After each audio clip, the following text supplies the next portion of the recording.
కాంగ్రెస్ ప్రభుత్వంపై నిప్పులు చెరిగారు BRS working president KTR.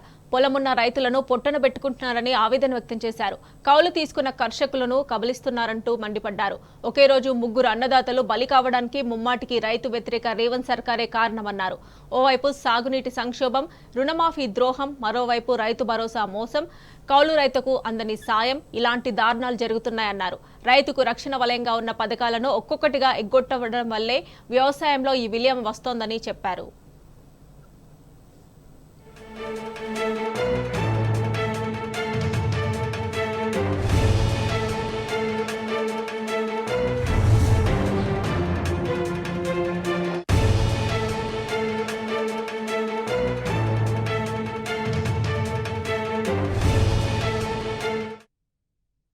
వందలాది రైతులు పిట్టల్లా రాలిపోతున్నా రేవంత్ సర్కార్కు చెల్లనం లేదన్నారు కేటీఆర్.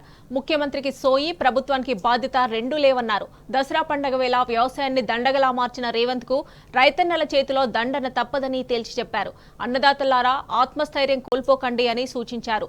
ముంచే రోజులు పోతాయి, మళ్లీ మంచి రోజులు వస్తాయని అన్నారు.